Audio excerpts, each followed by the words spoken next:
ਕਈ ਬੰਦਿਆਂ ਨੂੰ ਬੜਾ ਨਾਜ਼ ਹੁੰਦਾ ਹੈ ਆਪਣੇ ਇਲਮ ਤੇ। ਮੈਂ ਬੜਾ ਵੱਡਾ ਆਲਮ, ਮੇਰੇ ਨਾਲ ਦਾ ਆਲਮ ਕੋਲ ਐ ਫਿਰ ਗੱਲਾਂ ਫਿਰ ਇਹੋ ਜਿਹੀਆਂ ਕਰਦੇ ਨੇ ਵੀ ਦੂਸਰੇ ਬੰਦੇ ਨੂੰ ਸਮਝਦੇ ਕੁਝ ਨਹੀਂ। ਉਹ ਅੱਲਾ ਦੇ ਬੰਦੇ ਉਹ ਬੜੇ ਬੜੇ ਉਲਾਮਾ ਮੌਜੂਦ ਨੇ, ਅਜ਼ੀਮ ਸਾਹਬਾ ਮੌਜੂਦ ਨੇ, ਚੋਟੀ ਦੇ ਉਲਾਮਾ ਕਹਿ ਲੋ ਉਹ ਮੌਜੂਦ ਨੇ। ਉਹਨਾਂ ਦੇ ਜ਼ਿਹਨ 'ਚ ਗੱਲ ਨਹੀਂ ਆਈ ਤੇ ਅਬਦੁੱਲਾ ਬਿਨ ਉਮਰ ਦੇ ਜ਼ਿਹਨ 'ਚ ਆ ਗਈ ਕਿ ਉਹ ਖਜੂਰ ਦਾ ਦਰਖਤ ਹੈ। ਔਰ ਬਾਜ਼ ਦਾ ਵੀ ਹੁੰਦਾ ਕਿ ਪੁੱਤਰ ਨੂੰ ਗੱਲ ਦਾ ਪਤਾ ਹੁੰਦਾ ਤੇ ਅੱਬਾ ਜੀ ਨੂੰ ਨਹੀਂ ਪਤਾ ਹੁੰਦਾ। ਇਹ ਵੀ ਹੁੰਦਾ ਜੀ ਕਈ ਵਾਰੀ, ਮੈਂ ਤੇਰੀ ਮਾਂ ਵਾਂ ਕਿ ਤੂੰ ਮੇਰੀ ਮਾਂ ਹੈ। ਕੀ ਮਤਲਬ ਇਹਦਾ? ਮੈਂ ਸਿਆਣੀ ਆ, ਮੈਂ ਸਿਆਣੀ ਤਾਂ ਹੁੰਦਾ ਹੈ ਬਾਜ਼ ਸਵਾ। ਮੇਰਾ ਹੱਥਾਂ ਦਾ ਜੰਮਿਆ ਹੋ ਕੇ, ਮੇਰਾ ਪੁੱਤਰ ਹੋ ਕੇ ਤੇ ਮੇਰਾ ਲਖਤੇ ਜਿਗਰ ਹੋ ਕੇ ਤੇ ਮੈਨੂੰ ਗੱਲਾਂ ਕਰਨੇ ਤੇ ਮੈਨੂੰ ਪਤਾ ਅੱਬਾ ਜੀ ਤੁਹਾਨੂੰ ਨਹੀਂ ਪਤਾ। ਤੇ ਹੁੰਦਾ ਕਈ ਵਾਰ ਨਹੀਂ ਵੀ ਹੋ ਸਕਦਾ ਬਈ ਜ਼ਰੂਰੀ ਹੈ ਕਿ ਹਰ ਬੰਦੇ ਨੂੰ ਹਰ ਗੱਲ ਦਾ ਪਤਾ ਹੋਏ। ਮੈਂ ਇੱਕ ਮਿਸਾਲ ਦੇਣਾ ਤੁਹਾਨੂੰ। ਇੱਕ ਕੇਸ ਆਇਆ ਹਜ਼ਰਤ ਦਾਊਦ अलैहिस्सलाम ਦੇ ਕੋਲ। ਦਾਊਦ अलैहिस्सलाम ਪੈਗੰਬਰ ਨੇ ਨਾ ਜੀ, ਰੱਬ ਦੇ ਪੈਗੰਬਰ ਨੇ, ਬੜੇ ਅਜ਼ੀਮ ਪੈਗੰਬਰ ਨੇ ਦਾਊਦ अलैहिस्सलाम। ਇੰਨਾ ਜਾਲਨਾ ਕਾ ਖਲੀਫਤਨ ਫਿਲ ਅਰਜ਼। ਦੋ ਔਰਤਾਂ ਆਈਆਂ, ਇੱਕ ਵੱਡੀ ਉਮਰ ਦੀ ਸੀ ਤੇ ਇੱਕ ਛੋਟੀ ਉਮਰ ਦੀ ਸੀ। ਇੱਕ ਔਰਤ ਦਾ ਵੀ ਇੱਕ ਬੱਚਾ, ਦੂਸਰੀ ਦਾ ਵੀ ਦੋ ਬੱਚੇ ਸਨ। ਉਹਨਾਂ ਦੋਵਾਂ ਬੱਚਿਆਂ ਵਿੱਚੋਂ ਇੱਕ ਬੱਚੇ ਨੂੰ ਬਘਿਆੜ ਖਾ ਗਿਆ, ਪਿੱਛੇ ਰਹਿ ਗਿਆ ਇੱਕ ਬੱਚਾ। ਇੱਕ ਆਖੇ ਮੇਰਾ ਤੇ ਦੂਜੀ ਆਖੇ ਮੇਰਾ। ਇੱਕ ਸਿਆਣੀ ਬਹਿਣੀ ਔਰਤ ਸੀ, ਉਹਨੇ ਗੱਲ ਕੀਤੀ ਕਿ ਮੇਰਾ ਪੁੱਤਰ ਹੈ ਤੇ ਇਹਦਾ ਪੁੱਤਰ ਹੈ ਬਘਿਆੜ ਖਾ ਗਿਆ ਤੇ ਇਹ ਹੁਣ ਮੇਰਾ ਪੁੱਤਰ ਲੈਣਾ ਚਾਹੁੰਦੀ ਹੈ। ਉਹ ਸਿਆਣੀ ਬਹਿਣੀ ਔਰਤ ਕੋਬਰਾ ਤੇ ਸੋਗਰਾ। ਕੋਬਰਾ ਮਤਲਬ ਵੱਡੀ ਉਮਰ ਦੀ ਔਰਤ, ਸੋਗਰਾ ਦਾ ਮਤਲਬ ਛੋਟੀ ਉਮਰ ਦੀ ਔਰਤ।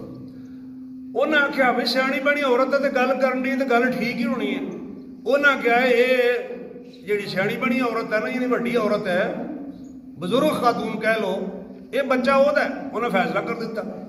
ਪੈਗੰਬਰ ਵੀ ਨੇ ਤੇ ਵੱਡੇ ਵੀ ਨੇ। ਵੱਡੇ ਇਸ ਵਾਸਤੇ ਕਿ ਉਸ ਤੋਂ ਬਾਅਦ ਇਹ ਕੇਸ ਆਇਆ ਸੁਲੇਮਾਨ अलैहिस्सलाम ਕੋਲ ਤੇ ਹਜ਼ਰਤ ਸੁਲੇਮਾਨ अलैहिस्सलाम ਉਹਨਾਂ ਦੇ ਪੁੱਤਰ ਨੇ। ਉਹ ਵੀ ਪੈਗੰਬਰ ਨੇ, ਅਜ਼ੀਮ ਪੈਗੰਬਰ ਨੇ, ਬੜੀ ਬਾਦਸ਼ਾਹਤ ਅੱਲਾ ਨੇ ਅਤਾ ਫਰਮਾਈ।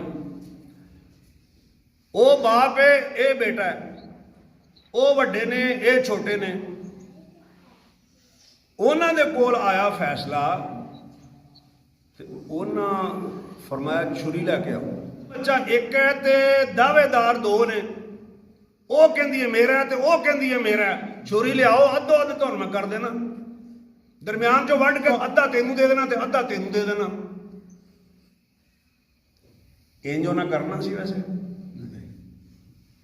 ਨਹੀਂ ਸੀ ਕਰਨਾ, ਪਰ ਟ੍ਰਿਕ ਹੁੰਦੀ ਹੈ, ਇਹ ਤਰੀਕਾ ਹੁੰਦਾ ਫੈਸਲਾ ਕਰਨ ਦਾ। ਇਹ ਸਾਰੀਆਂ ਚੀਜ਼ਾਂ ਵੇਖੀ ਦੀਆਂ ਨੇ। ਜਦੋਂ ਹਜ਼ਰਤ ਸੁਲੇਮਾਨ अलैहिस्सलाम ਨੇ ਕਿਹਾ ਨਾ ਛੁਰੀ ਲੈ ਕੇ ਆਓ, ਤੇ ਜਿਹਦਾ ਪੁੱਤਰ ਸੀ ਨਾ ਉਹਨੇ ਆਖਿਆ ਵੀ ਨਹੀਂ ਰਹਿਣ ਦਿਓ, ਇਹਦਾ ਹੀ ਹੈ।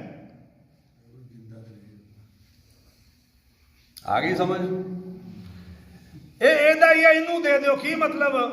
ਭਈ ਮੇਰਾ ਪੁੱਤਰ ਜਾਨ ਤੋਂ ਤੇ ਬਚ ਜਾਏਗਾ ਨਾ, ਜ਼ਿੰਦਾ ਰਹੇਗਾ, ਚਲੋ ਇਹਦੇ ਕੋਲ ਰਹੇਗਾ, ਇਹਨੂੰ ਵੇਖਾਂਗੀ ਤੇ ਸਹੀ ਨਾ। ਤੇ ਜੇ ਅੱਜ ਵੱਢਿਆ ਗਿਆ ਤੇ ਮੈਂ ਤੇ ਫਿਰ ਗਈ ਤੇ ਦੂਜੀ ਚੁੱਪ ਕਰਕੇ ਖਲੋਤੀ ਹੈ। ਇਹ ਕਿੰਜ ਹੋ ਸਕਦਾ ਹੈ ਕਿ ਮਾਂ ਦਾ ਪੁੱਤਰ ਵੱਢਿਆ ਜਾ ਰਿਹਾ ਹੋਏ ਤੇ ਮਾਂ ਆਰਾਮ ਨਾਲ ਖਲੋਤੀ ਹੋਏ, ਉਹਨੂੰ ਟੈਨਸ਼ਨ ਹੀ ਕੋਈ ਨਾ ਹੋਏ। ਇਹ ਆਪਣਾ ਹੋਏ ਤਾਂ ਫਿਰ ਨਹੀਂ ਰਹਿੰਦਾ। ਇਹ ਮਾਂ ਸਮਝੋ ਇੱਥੋਂ ਹੀ ਫੈਸਲਾ ਕੀਤਾ ਵੀ ਇਹ ਜਿਹੜੀ ਸੂਰਤ ਹਾਲ ਹੈ ਨਾ, ਇਹਦਾ ਮਤਲਬ ਇਹ ਹੈ ਕਿ ਬੱਚਾ ਇਹਦਾ, ਛੋਟੀ ਉਮਰ ਵਾਲੀ ਔਰਤ ਦਾ। ਜਦੋਂ ਦੋਵਾਂ ਪਾਸੇ ਗੱਲ ਸੁਣੋ ਤੇ ਫਿਰ ਸੁਣ ਕੇ ਫਿਰ ਕੋਈ ਆਪਣਾ ਤਰੀਕਾ ਵੀ ਲੜਾਓ। ਇਹ ਸਿਆਣੇ ਬੰਦੇ ਜਿਹੜੇ ਹੁੰਦੇ ਨਾ, ਕੋਈ ਨਾ ਕੋਈ ਐਵੇਂ ਗੱਲ ਵਿੱਚ ਕਰ ਦਿੰਦੇ ਨੇ ਤਾਂ ਕਿ ਗੱਲ ਨਿਕਲੇ ਨਾ। ਤੇ ਦੋਵਾਂ ਪਾਸੇ ਸੁਣ ਕੇ ਜਦੋਂ ਬੰਦਾ ਗੱਲ ਕਰਦਾ ਹੈ, ਤਹਕੀਕ ਕਰ ਲੈਂਦਾ ਹੈ, ਤੇ ਫਿਰ ਉਸ ਤੋਂ ਬਾਅਦ ਸਹੀ ਨਤੀਜੇ ਤੇ ਪਹੁੰਚਦਾ ਹੈ। ਹਜ਼ਰਤ ਅਲੀ ਨੂੰ ਨਬੀ ਪਾਕ ਨੇ ਫਰਮਾਇਆ ਕਿ ਦੋਵਾਂ ਫਰੀਕਾਂ ਦੀ ਗੱਲ ਸੁਣ ਕੇ ਤੇ ਫਿਰ ਫੈਸਲਾ ਕਰੀ, ਫਿਰ ਤੁਹਾਨੂੰ ਪਤਾ ਲੱਗੇਗਾ ਫੈਸਲਾ ਕਰਨਾ ਕੀ ਹੈ। ਇਸ ਵਾਸਤੇ ਇਹ ਨਹੀਂ ਹੁੰਦਾ ਕਿ ਚੂੰਕਿ ਬੰਦਾ ਬੜਾ ਤਜਰਬਾ ਹੋ ਗਿਆ, ਬੜੀ ਉਮਰ ਹੋ ਗਈ ਹੈ ਤੇ ਉਹਦੀ ਹਰ ਗੱਲ ਹੀ ਠੀਕ ਹੋਏਗੀ। ਉਹ ਬਾਅਦ ਥੋੜੀ ਉਮਰ ਵਾਲੇ ਬੰਦੇ ਦੀ ਗੱਲ ਵੀ ਠੀਕ ਹੁੰਦੀ ਜੇ।